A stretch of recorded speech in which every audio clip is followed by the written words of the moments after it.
The following is an AZPM original production.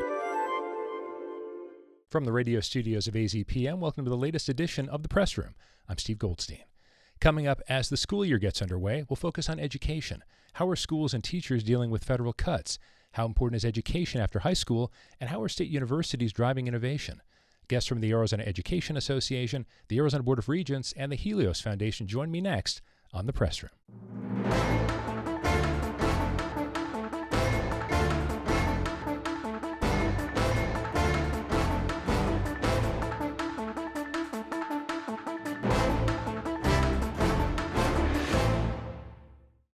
Welcome to this special edition of The Press Room. I'm Steve Goldstein. Since August is the time when students, educators, and support staff return to campuses and classrooms, we've decided to dedicate this episode to education in Arizona.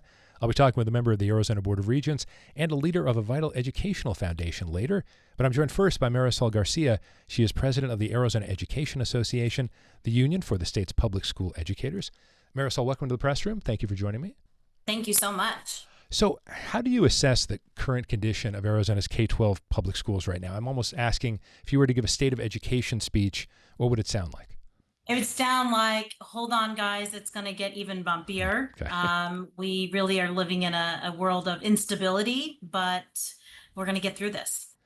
Well, and I almost have to ask you about your shirt. We can't quite see the whole thing, but proud union. And I think of Red for Ed, of course, when it comes to some of the efforts. Would those be possible today? I mean, I know it was a big climb before, but now would it be even harder? I think that we in our union are growing almost daily. We're finding educators really do want to be part of something bigger. They want to organize for working conditions, workplace status. It's actually going really well. We're organizing like we haven't seen before. Does that have to do with the realization that it's a bumpy ride, that you said that people are thinking, okay, I can't just rest on my laurels. I have to really get in and fight?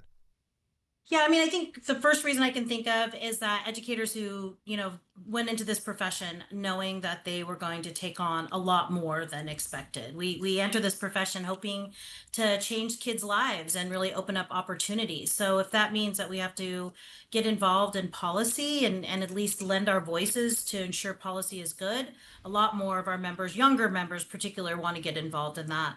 And two, the way that public education has been disrespected at a national and state level, the way that's spoken about, I think there's a lot more need and interest to want to change that way that we speak about public education. Is there may be formal training that goes into this, but is there informal training as well to say, hey, you really want to get involved, here's the best way to do it? Yeah, really, it's one-on-one organizing. It's having our leaders at their sites going talking to members who are sharing similar frustrations that are happening maybe at a site level or at a district level. Maybe there's safety concerns, if there's a schedule issue, if there's a student that's struggling. When you come together at a workplace and try to fix it together, it does make you feel like you have some agency in what happens to you and your students. So I'm going to ask you about federal policy in a minute. I'm going to start with the state. When the legislative session finished in late June, what about funding? Did the legislature and governor take action that was something you were excited about and something that concerns you more? I mean, I guess I give it like a C. We give it a C mainly because, look, we understand that there are massive budget constraints, especially because in the past few years, there have been consistent tax cuts given to the wealthiest and to large corporations, which has led to less of a budget being flexible to invest in education. We also understand that there are threats coming down from less federal money coming into the state. And so that was very difficult to organize and lobby to get more investment. What we were able to do, though, is keep ourselves from being cut. There were small investments into ninth grade programs, some investments into our students in poverty, free lunch programs were invested in, but all in all, we just kept ourselves kind of clean. And it may be the last time that happens here without some significant conversations on what to do. Are you seeing an even greater partisan divide than you saw before? So does it feel like one party supports traditional public schools and the other one doesn't, almost like monoliths, and there used to be a little bit more overlap and now there isn't? Yeah, I mean, I think that the last election did leave us with a legislature that is highly more partisan than it was in prior years. However, I think what we are trying to do and will continue to do is really place ourselves in a nonpartisan, non-political place. Public schools should not be political and they should not be partisan. Great public schools impact all of us. The students I teach in the Isaac School District are not going to stay in the Isaac School District. They're going to go to higher universities or go work for companies throughout the state and throughout the country. Public education is a common good. And so when we are able to have authentic, good conversations with legislators, we hope to get them in that space that this does not need to be a partisan fight. Interesting. Does that apply to one of the issues that has come up a lot, which is teacher pay? That has gotten a lot of headlines recently. Is that something that there's a little bit more overlap? Yes, that is true. And actually, when we start to talk about teacher pay, it ends up that a lot of legislators either are married to or have children Okay. that were educators. So they have a unique perspective that is, I see what happens when each year, my child gets a 2% raise and how the rest of the economy impacts are unable to meet those things. But I think what ends up happening is when educators like our union are able to sit down and talk to legislators, explain to them, it's really, we don't need to continue to have in-depth, get into the weed conversations. It's very, very clear. One way to end teacher retention issues is to pay people more money. Mm. And it doesn't need to come with fancy bells and whistles. We have enough accountability measures all over the place for public schools. We just need to ensure that as a profession, people want to enter it because there is a way to make a living. You just said you don't want to get political, but I have to ask the federal question, which is Yeah. the discussion of eliminating the U.S. Department of Education, for example. And there are fights in the courts, and we'll see when these things come to fruition, but it's clear that the Trump administration would like to do that. So where would that leave Arizona? What's the potential impact there? I mean, the biggest impact is that it would leave us in a complete state of chaos when it came to funding. We saw a glimpse of it, or a canary in the coal mine, on July 1st, when monies almost $130 million were supposed to show up in district grants that had already been approved.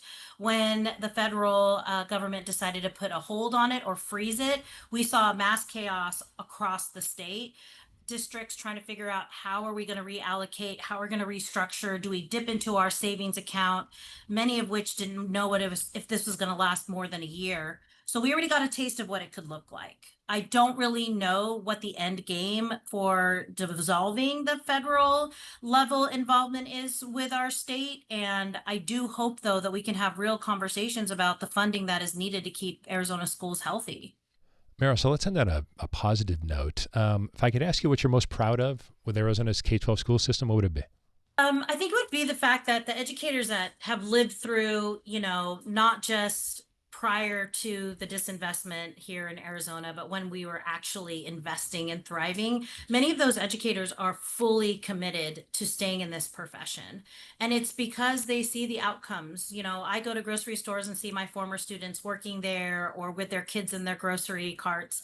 And it reminds you of why I entered the profession and why people really do need to help and support us. And I know the support's out there. We're going to all come together and save our public schools. It's great to hear. Marisol Garcia, president of the Arizona Education Association. Marisol, thanks for being on the press room. Thank you so much. And the press room continues after this as I talk with one of the leaders of an important educational foundation in Arizona. Stay with us. When you want news that matters to you, turn to AZPM News. Your voice, your news. AZPM News at news.azpm.org. Welcome back to this special education-focused edition of the press room. I'm Steve Goldstein.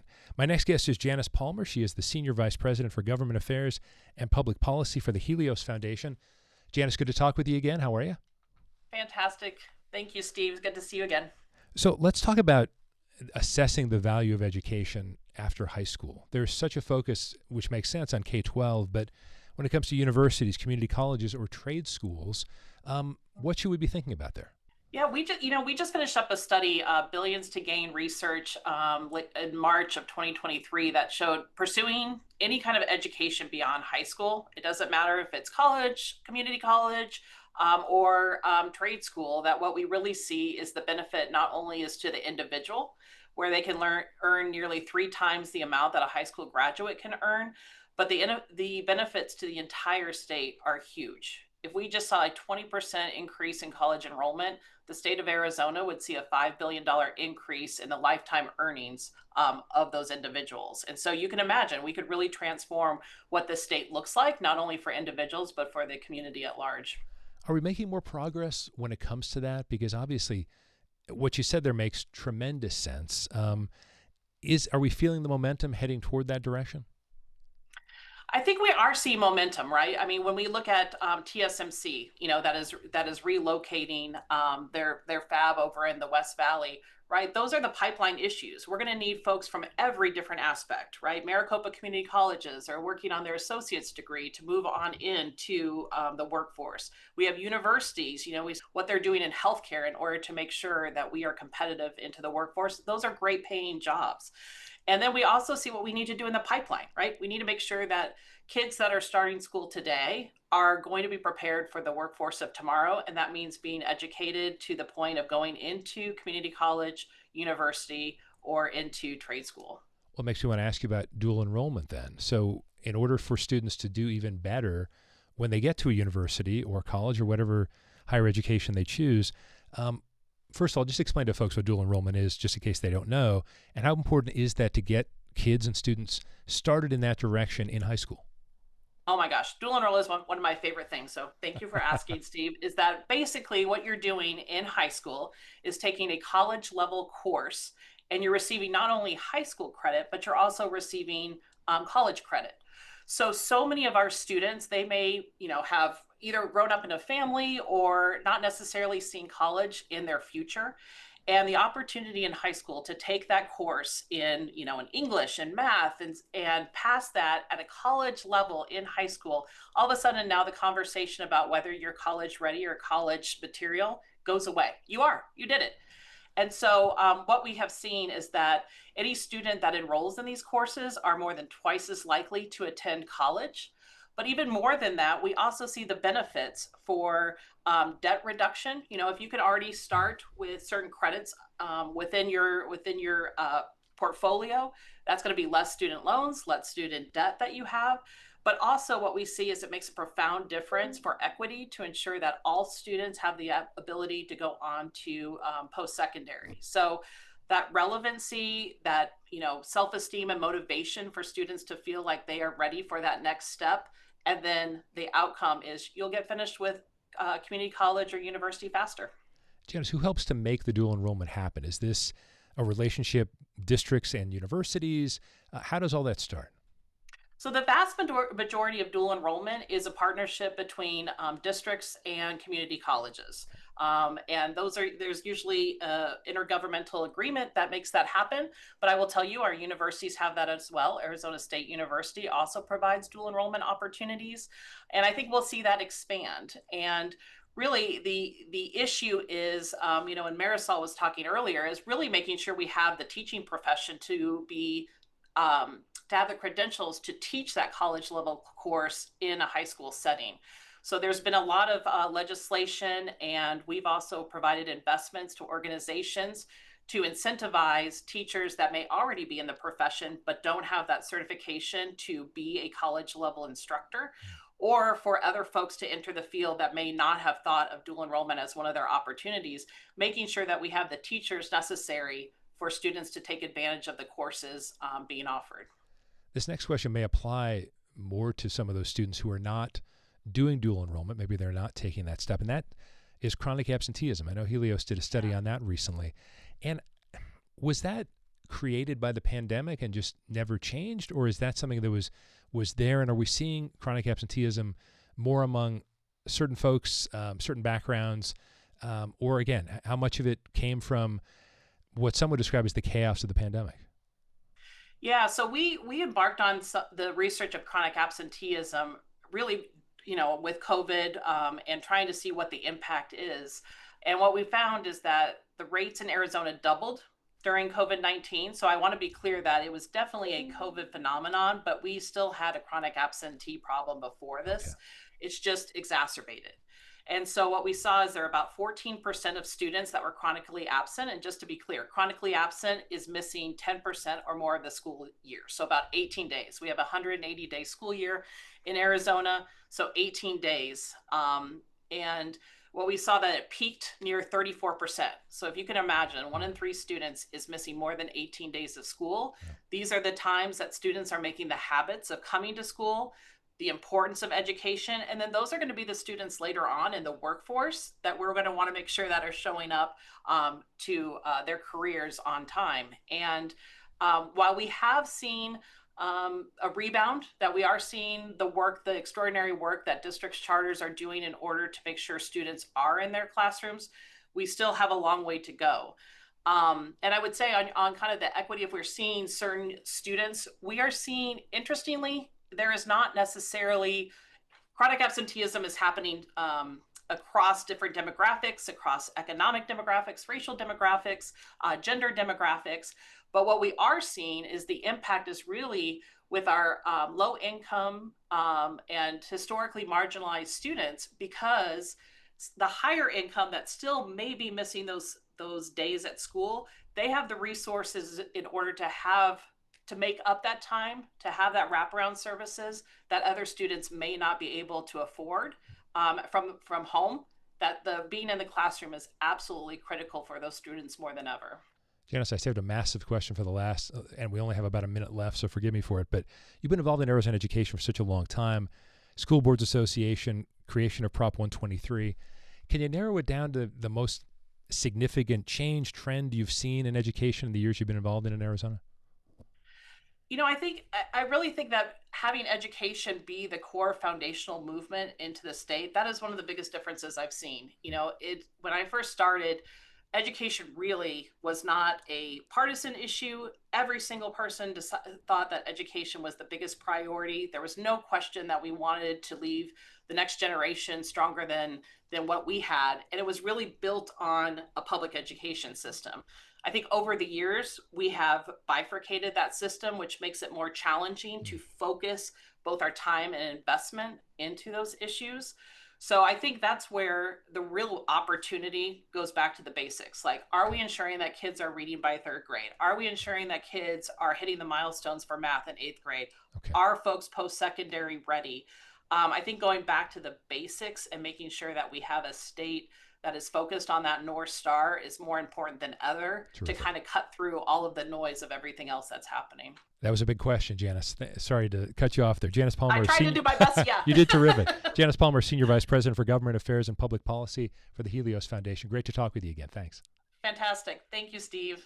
Our special education episode of The Press Room continues after this with a conversation with a member of the Arizona Board of Regents. Stay with us.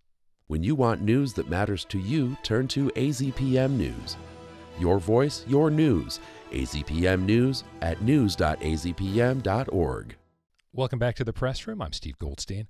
Arizona's university system is also a key part of overall education in the state. For a special degree of insight, I turn to Fred DuVal, a member of the Arizona Board of Regents since 2018.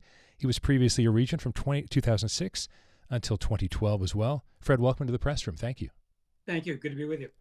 So the state's 3 public universities are continuing to accomplish great things, and economic impact is one of those items I wanted to have you talk about. Not asking for specific numbers, but how significant does that continue to be to the state overall? Just enormous. I mean, the university impact is worth about $2.5 billion a year in sort of economic activity. We are producing 400 to 500 new patents every year, which lead to new business startups, lead to new jobs, creating workforce. As you know, we have 220,000 students in our universities. ASU now the largest university in the country. We're producing workforce that our state needs.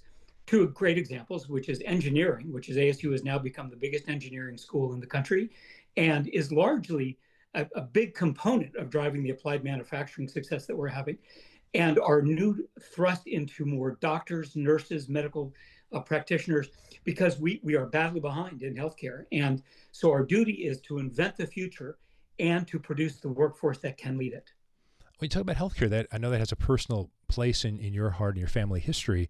and the impact that your family had at the U of A, where I am right now, but also the ASU Medical School coming. Talk a little bit more about the importance of that.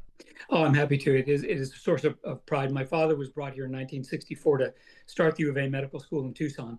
At the time, he and the consultants who helped him design it said it is inevitable that there will be medical schools in Phoenix and throughout the state. It just took far longer than we'd planned. But as a piece of unfinished family business for me, I've led the Healthy Arizona initiative, which has now green-lighted an ASU medical school, which will come online within the next year, which has a unique focus on engineering, which is the future of healthcare, wearables, technology, et cetera. And we are exploring branch campuses throughout the state. So we are really all about both driving the bioscience future that Arizona deserves and producing the workforce so that Arizonans can get the healthcare they need. Whether healthcare, engineering, or other fields, I really want to ask you about how many of these innovations that have occurred could really, to this point, only happen at universities and colleges, whether it's U of A, ASU, NAU, or whatnot. It does feel like those are where the roots of much of the innovation come from. Absolutely. And I like that Michael Crow does this. He likes to hold up his cell phone and say there are more than 20 university patents that are embedded in this technology. It is true of everything. I mean, you think about healthcare cures. We are on the verge of conquering cancer. We are making phenomenal breakthroughs in neurological diseases, Alzheimer's, Parkinson's, et cetera. We are driving into space. I mentioned wearables. We're increasingly getting our healthcare on telephones and tablets. All of those have university research at their core. And so more important than ever, and the pace of research in Arizona, really fantastic. Let me just brag for a second. Mm-hmm. Arizona is only one of 7 states that have 2 universities with over $1 billion of research. It's phenomenal. Wow. So of the 3 universities, of the 3 public universities, certainly there is an overlap as the type of student, but they also serve different students at different stages in their lives. What do you like, or what would you like to see more of when it comes to having opportunities for more people, either natives of Arizona or those who come from across the country, to make sure that Arizona is a leading light when it comes to educational opportunity at the higher ed level? Boy, that's right down the center of the plate for me. We are near the bottom of the country in college degree attainment. We are forced to recruit too much of our talent. Now, fortunately, Arizona is a pretty compelling place to live, and so we do a lot of that. But talent is mobile. Talent moves with opportunity. It's not like, copper and things which are in the ground, or agriculture. So talent moves, and we're in a competition with other states and other nations to get it. We must do 2 things. One, we must get and draw the best talent from around the world that we can get. And we're doing a great job of that because we have a very attractive offering. More than half of the Fortune 500 companies worth over $1 billion were started by students who came here as foreign students. They are an entrepreneurial group of people who want to build jobs, grow the economy, improve lives in America. And second, to make sure that every worthy Arizona student has a place to come to go to get a degree in Arizona. And we are working at that relentlessly. And the 2 are linked because the out-of-state students pay a disproportionately higher share of the tuition, which enables us to capture some of that revenue and put it in play as financial aid to support Arizona students getting their degree at a lower cost. In addition to the work you've done in education and business, of course, some of us got to know you first because you were in the realm of politics, whether at the state level or the federal level. When you mention foreign students, we have a certain thing going on right now that troubles some people, the way that the current presidential administration has decided to treat people who are not born in the U.S. How could that affect ASU, U of A, NAU's ability to attract foreign students, and how much could that affect, even hurt the universities going forward? Enormously. One, I mentioned the balance sheet, which is the erosion of those incremental value dollars of full pay students from out of state and out of the country, make it possible for us to get more Arizona students through at a $4,000 a year price point. So it's essential for our in-state Arizona students that we continue to have the flow. Second, we live in a global economy, and the more exposure our students have to the global economy, the better. We must be clear that foreign students must be vetted for security risks. That is a national imperative. But we can do both. We absolutely can do both. It's not an either or. And Google Australia and foreign students and many other countries. This competition is game on. And if we do not leverage having the best universities in the world, which has been a gift for us for many years, other nations will come, seize the opportunity, and we will miss it. Fred, in that same vein, let me ask you about university research and the funding that has come from the federal government for so long. And ASU, U of A, NAU have all been leaders when it comes to different aspects. I mentioned innovation before. Different aspects that have come from having incredibly brilliant researchers doing incredibly brilliant things in different categories. So what's your level of concern, and how can the state university system, I don't want to say fight back against the administration, but do things that will still allow this university research and some of these amazing things to keep occurring? It keeps us, Steve, thanks, because it keeps us up at night. I mean, I mentioned that talent is mobile as it relates to students, so too with faculty. And faculty are getting offers and packages from other countries around the world. Ireland, England, and others are coming to poach our best talent. We do everything we can to make sure, one, that they feel supported, two, that they are tangibly supported in the form of infrastructure. And we're grateful to the state this year made a $320 million investment in what's called speed bonds, which helps us build the facilities that enable the research that helps keep faculty here. But it is an ongoing concern. The future, the 21st century is a competition for talent. It's faculty talent, student talent, talent of all kinds.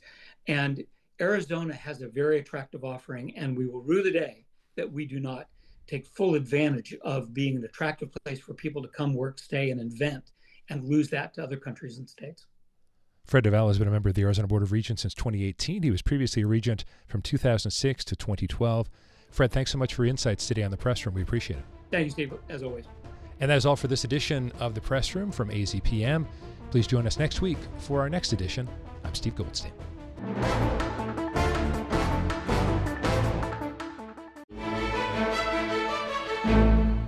Thanks for watching The Press Room here on YouTube. If you have a question about something we talked about, please leave a comment below. And for more Press Room, click right here.